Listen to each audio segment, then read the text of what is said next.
Setting up a different live stream for the satsang so that the meditation goes separately and this one does as well. Okay, so namaste everyone and welcome back from that meditation. We have the next half hour for a short discourse on the purpose or the result of a sadhana. Why do we have a sadhana? Why is it important for us to actually have a regular practice? Is a regular practice important? What do we mean by regular practices? The practice, first of all, is something that each of us find, each of us reach out to. Initially, it may start as a practice which brings us comfort, which could begin with the body. And we'll say, okay, you know what? It's easy for me to sit a particular way. It's easy for me to touch my toes. It's fun. It's something I can do and it's doable. And we think, is every practice supposed to be something doable? Do we actually set that goal or the intention to want to do something even deeper? Now, not all of us want to do that. Okay. Some of us say, listen, I'll just go for a jog or I'll go for a run and I'll do that. And that becomes your regular practice. But here we're speaking about a spiritual practice. A spiritual practice begins with something that is easy to do, begins with something that is doable. A doable practice, but do we actually see the consequence of it? Do we actually see the results of that spiritual practice? And how do we see it? The results of the spiritual practice are, well, not that easy, okay, to talk about ourselves. We won't be able to identify them in ourselves. And it's one thing to say, you know what, I am doing this spiritual practice. I sit and meditate every single day. I chant every single day. I do all of these things and now I'm a spiritual person, or I have become a better spiritual person, whatever that's supposed to be. Those of us who are parents in the group will know that, well, it's not really the thing because, we do our spiritual practices and we show up to our spiritual practices in whatever frequency. And then we have children who come and question us, and they say, okay, well, you're not really being, that great mom, you're a yoga teacher, but then you still come and discipline me and you do all of those things. And you still get angry. You still get angry and you still react and you get frustrated. I mean, what is your yoga actually doing? Trust me, I've heard that. I'm a mom and a yoga teacher and a yoga teacher trainer, and I still get angry, right? And okay, that's not to say that the children are to blame. Well, not entirely, but it's a practice, and we still, come to know of that. And we think, there are times when we pause and we say, okay, I've been doing this for so many years. I've been doing this for so many months. I've been doing this for so many days even. And why is it that I'm not getting, that place of absolute chill, that absolute place of Zen moment, that moment of Zen where I can have the kids around me and not do anything about it? Or why is it that my yoga practice is not reflecting in me having that great rapport with everyone I work with? Why do I still get frustrated? And if I still get frustrated and I don't show it, right, or I suppress it, and then it takes you a couple of days to recover from that bottled up feeling of, what do I do? I'm feeling so upset and so frustrated and nothing's happening. I can't even do this. And then you start feeling guilty.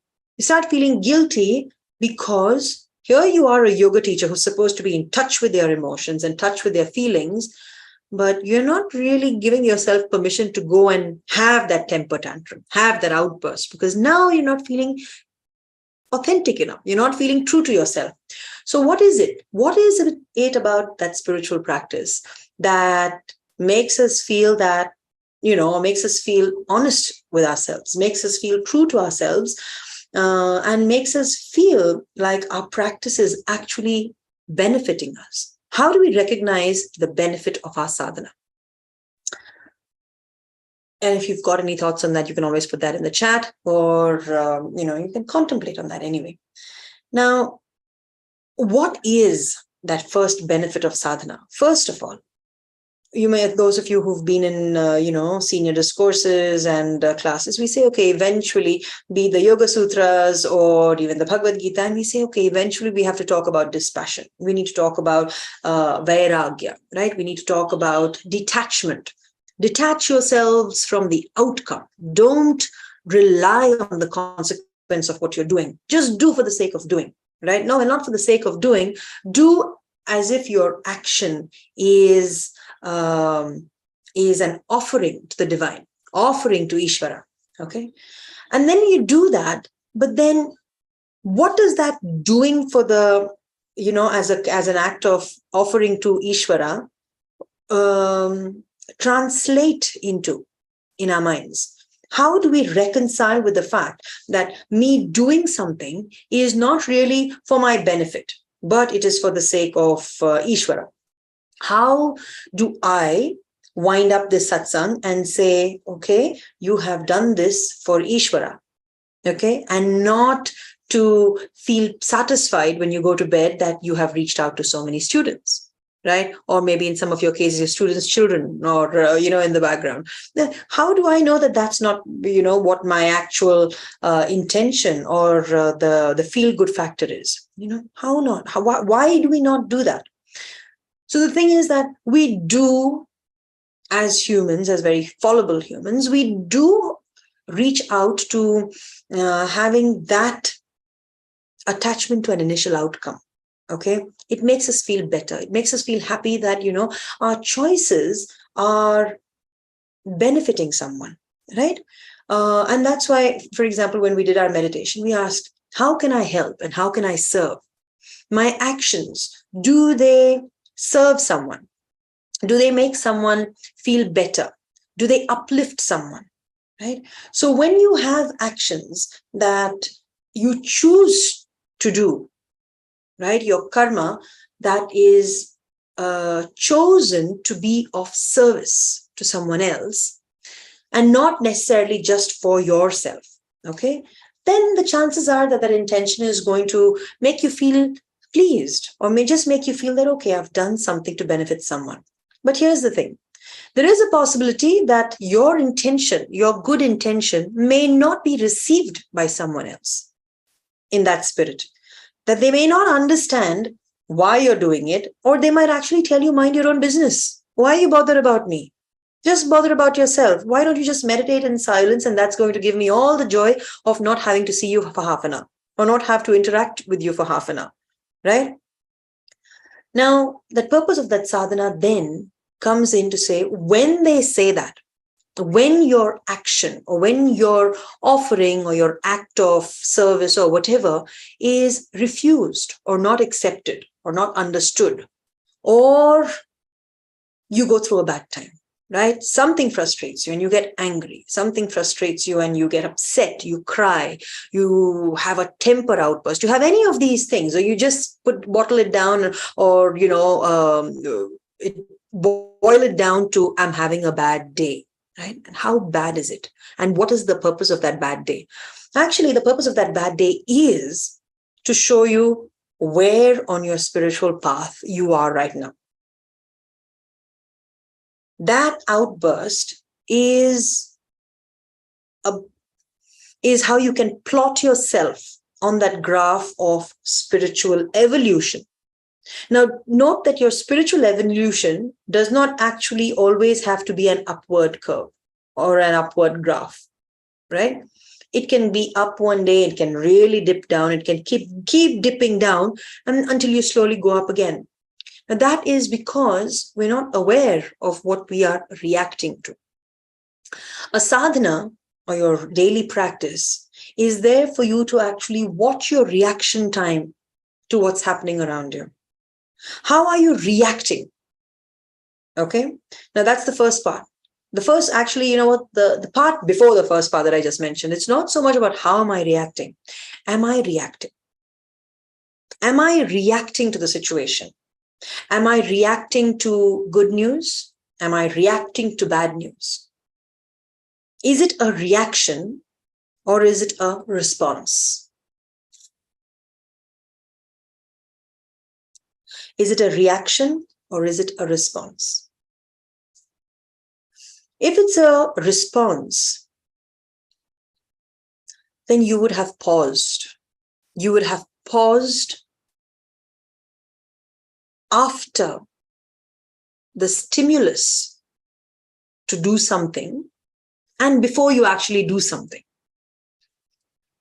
After a trigger to a situation or after a situation occurs, you pause. You pause and you think. You pause and you use your intellect and you discern and say, how do I respond to this? Do I hit back? Do I lash back? Do I curse? Do I break all the plates around me? What do I do? Do I withdraw? Do I say, I'm not going to talk to anyone? Right?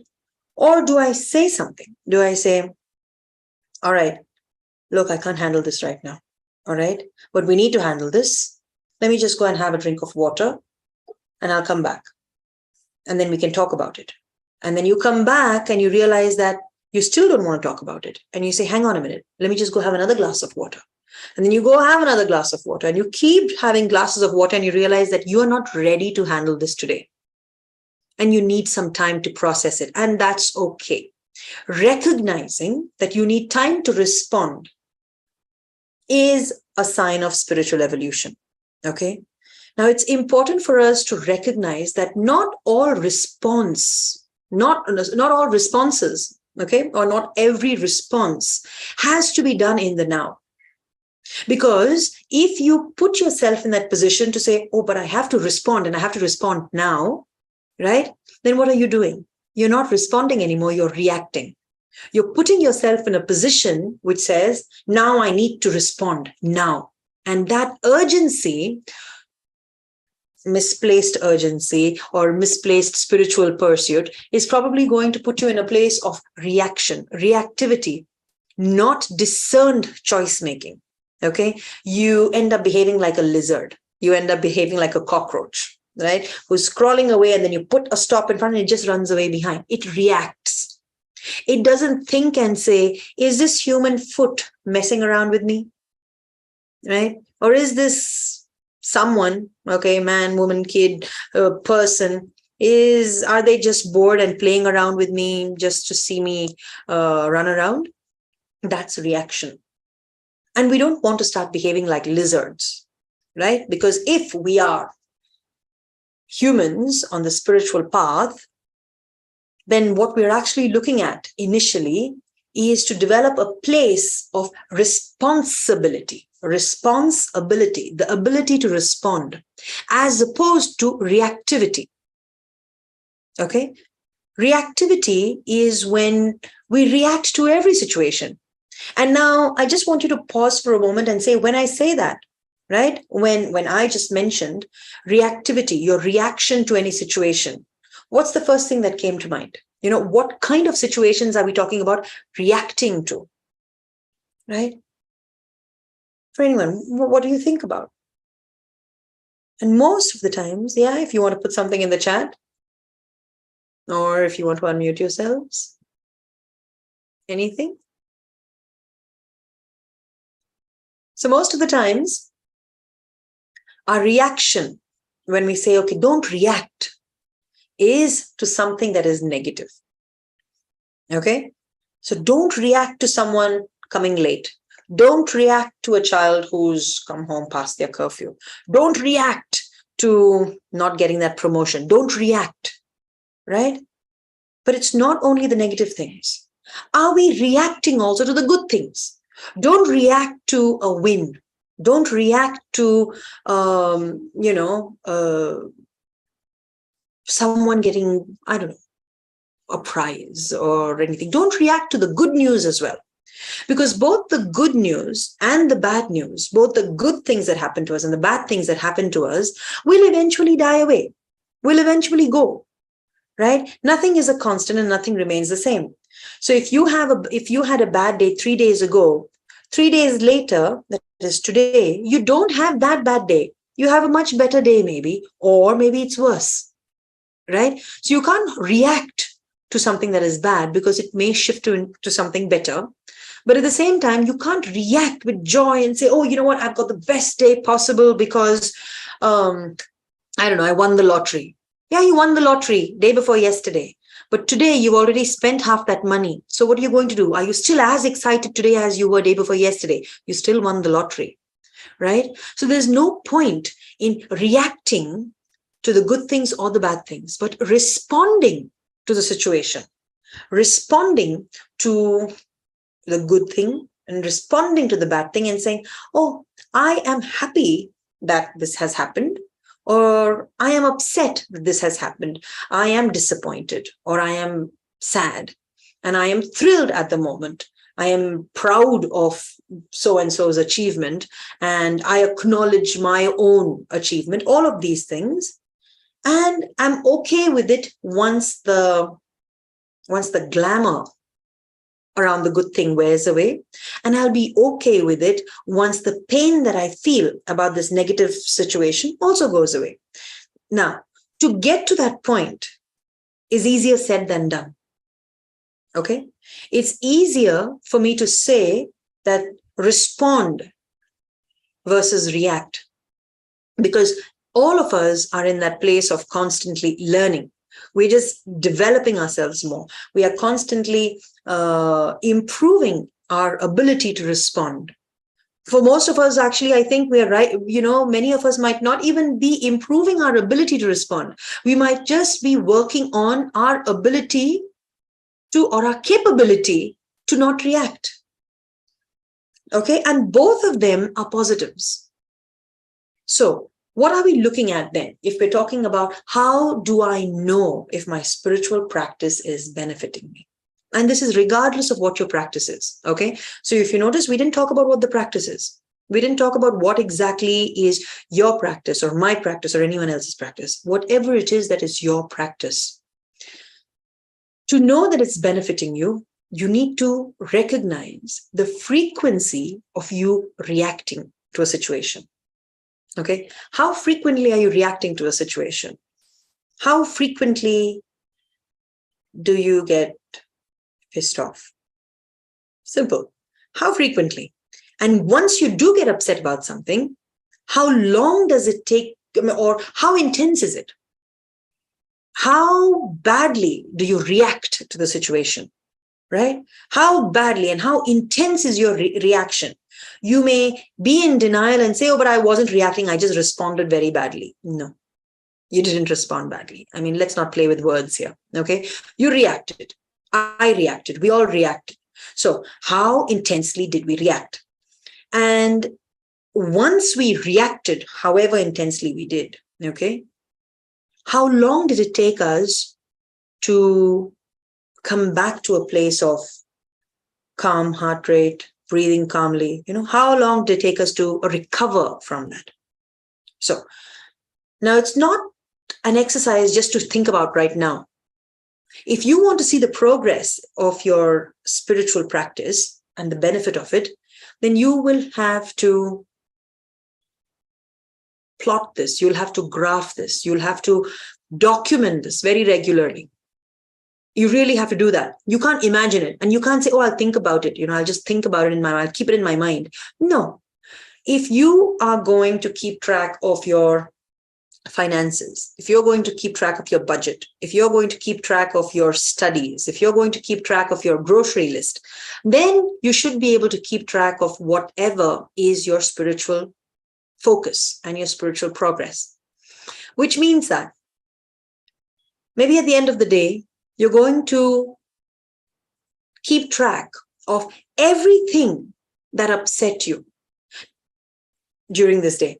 Okay. So if it's today, then you're going to make a note at the end of the day of every incident that you reacted to. All right. And then you're going to make a note of how frequently it happened, or even if not how frequently, how intensely you reacted. And you can make your own scale for it. Okay. Whatever it is that's going to make sense to you. And then how long it took you to recover. And you can always put comments there that, well, I had a drink of water, or I just paused, I went around, I walked around, I just stepped out, I needed time by myself, whatever. This is your personal space. But this is a kind of recollection and a kind of introspection that you will need to do every single day. Okay. Now, I want to acknowledge at this point that this is not my exercise. All right. This is not something that I have developed. This is something that I learned from my teacher. And it's something that I learned from my teacher even repeated that in our class this morning. So when I talk about my teacher, it's also important as part of that sadhana, as part of the practice, to acknowledge that you're always learning with a teacher. Yes, I have a lot of students, but it's very important for me to also get the strength from someone who is more knowledgeable than me, someone who can actually guide me as well. And this was a reminder from my own teacher this morning. And when I was thinking about the satsang today, I was thinking, what will I offer my students today that is going to be, a reminder or a game changer in their practice? And he said, we all teach about sadhana. We all teach about do this, do that. How do you do this? How do you do that? Learn this, learn that. But then how do you assess if all that learning is actually being of benefit to you? How do you pause and say, what, I've done this, I've set my goals for 2022, and now we've got just a few more weeks left for the year to come to an end. And where have I reached? What do I feel? What is different in me now as a result of all of this work that I do? Right? And I think the only way you can assess your progress in that is if you are brutally honest with yourself. Brutally honest with yourself. And this is a practice that requires no particular date to begin as a resolution. You decide today, you start today. You start today. On the 4th of December, you make a list of all the things that have bothered you today. And then you make a note of it, and then you write that on every single day without fail. So this becomes a ritual. It becomes a ritual for you to take time for yourself, 5 minutes. Okay, you don't need to spend 5 hours to say, wait, what else annoyed me today? And oh yes, I forgot about that. So you don't need to fish for that. Whatever you think of initially, write all of them down. And then over time, you look through and you say, okay, is there a pattern? Is something particularly annoying me? And then you start realizing what it is that triggers you. What happens when you're brutally honest with yourself? When you're brutally honest with yourself, you cannot hide from yourself, right? You get to see patterns in how you react.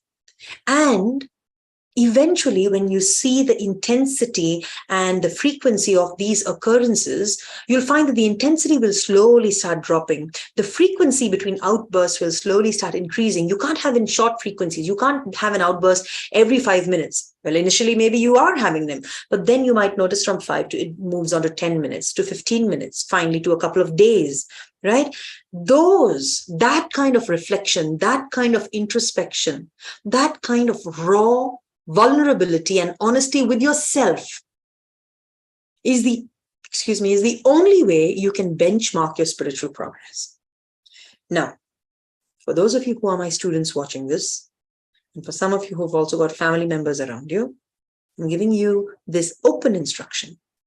You jot that down, not in a physical journal. You put that on a soft document, protected with a password that nobody knows. Okay? This is only for your consumption. This is only for your spiritual work. It's not for someone else to chance upon and say, hey, let's see what they've been up to. Let's see what pisses them off. Or let's see what's their story here. You don't need, this is not for them. This is about you. This is your growth. This is your spiritual sadhana, because this is what you need to move towards. Okay? So on that note, my message for this satsang is start tracking your progress. Don't be a spiritual workshop junkie, right? You don't need to keep attending workshops. You don't need to, yes, we're constantly learning, right? And you do need to study with teachers. You do need to be with teachers. And that's why we have satsang, right? That sangat of a good community. We need all of that, right? But we don't need to consume because of the fear of missing out, right?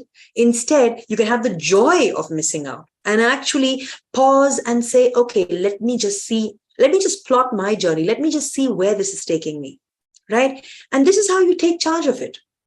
This is how you actually slowly withdraw or release yourselves from the clutches of spiritual consumerism in a way, right? And really saying, I'm doing this for myself. And this is the support system I have from other teachers, friends, people who support me in doing this for myself. Okay, so your sadhana, take charge of recognizing if your sadhana is benefiting you and how. And if you've got any questions, please feel free to email me or put them down in the comments, and I'll be happy to, help you through those. And we have 4 more minutes now. So if any of you've got any questions, I'll be happy to take them. For those of you who are sending me messages on Facebook, I will take them there. And whoever's live here.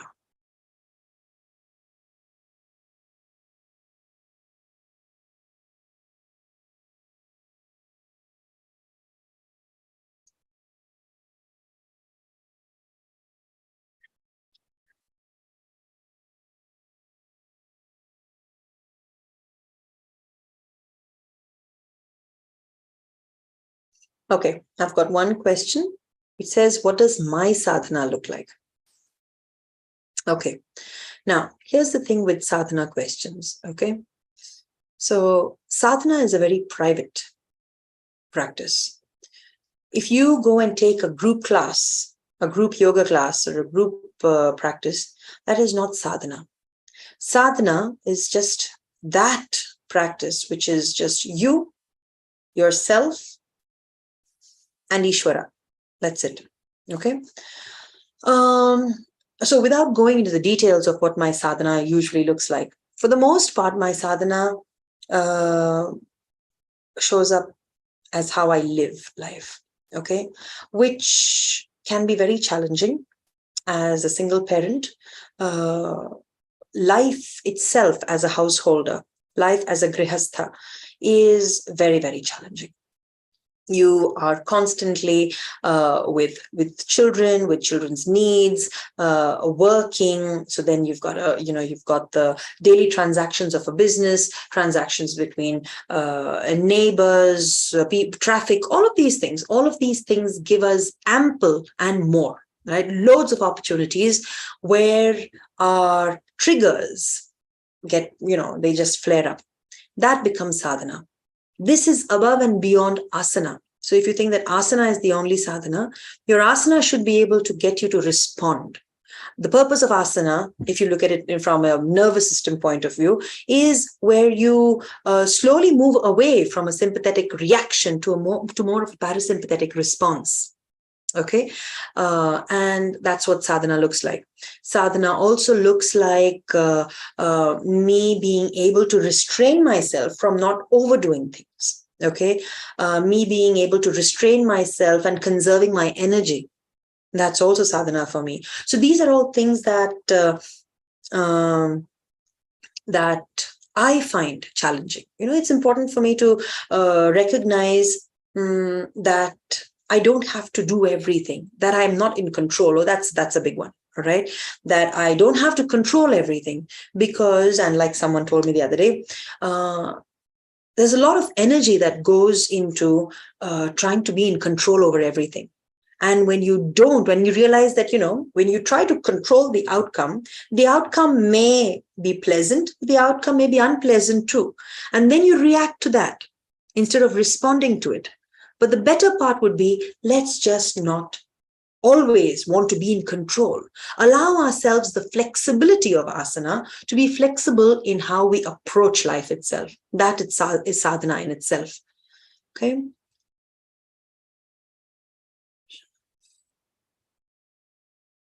Okay. Children's version of satsang. Is that the question? Satsang? Okay. All right. So I've got a question from a lovely 7-year-old who is also a part of today's satsang. And I'm not going to say her name, but she's waving at me. Hello. Because you're very little and I don't have your mom's permission yet, I will not say your name unless you want me to. But I'm so happy to see you here. Now, and you can see me, so you know I'm talking about you. Now, I do have children's versions of satsangs because I love speaking with children. And I met someone yesterday who's a 7-year-old also. Okay. And yes, I met her and she was a lovely little girl. And all she said to me was that she was 7. And I reminded her that I missed being 7 myself. And if I had a choice, I'd be 7 all over again. So I'm thinking maybe tomorrow I can be 7. Can I be 7 again? Because it's lots of fun being 7. All right. Thank you for that permission. So you see, we can have satsangs for children because I think I can have a lot to learn from you as well. Right? Did you know that you have so much to share with everyone else? So, there's lots to be had. And yes, you can have children, but it's always nice to have children with their parents, okay? Especially when it's online. Offline also, when children come in, unless, of course, it's already a structured program, then you need to be careful. Just as how adults have, the risk of spiritual harm caused by all sorts of people who come and just go talk things, it's very important that, especially when it comes to satsang and spiritual discourse, that you be very mindful and very careful about who you expose your children to. Okay, please take a lot of time with your children. Okay, you said, what would you advise for a family weekly satsang? Go ahead and do it. You can just be with your family if that's required. If required, then you can have someone who you can invite someone. You can send me a message and we can see how we can work around that. But invite someone who can engage the whole family, right? Someone who can or who has the skill and the knowledge to involve the whole family. See, teachers also come with different skills, right? And you need to find a teacher who is able to interact with someone of different generations and different age groups, to empathize with the needs of different people within the family. Right? A 7-year-old will need a conversation that is very different from a conversation that you'll have with a 16-year-old. And both of them will have a completely different kind of a conversation from what we'd have with the mother or with the father or with the grandparents. Right? But at the same time, when you put everybody in the same room, the conversation still becomes different and it's all the more richer.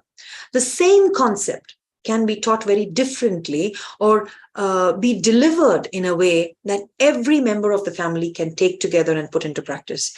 And I think that's a beautiful question. And thank you very much. And for my little 7-year-old friend, I am so proud of you for asking a question like that, because it is just so beautiful. Okay, so I do children's versions. And if you'd like to, ask your mommy to send me an email and I'll be more than happy to respond. And for the family weekly satsang also, you can just send a message and we'll see what we can do about that. Okay. All right. Okay. I see I've taken 4 minutes extra. So thank you everyone for being in the satsang and for having these conversations on your spiritual practice, your spiritual sadhana. I hope you found this to be enlightening or even an opportunity to just reflect, even if it just shifted one little thought and say, okay, that made sense. Okay. I think that it has been successful. And if you've got any feedback, any thoughts, any comments, send them over on email, on Instagram, wherever you want to find me. And I'll look forward to seeing all of you next month. Until then, oh yes, a quick message. I will be having my annual Sankalpa workshop. I haven't yet decided the date, but I'll have to do that soon. This has proven to be a very busy month already. But thank you very much for your time, for your attention on all the platforms where this is showing, and for all your messages. I wish you all, your families, your dear ones, lots of love from my home to yours, from my heart to yours. Hari Om Tat Sat and Namaste. Thank you all.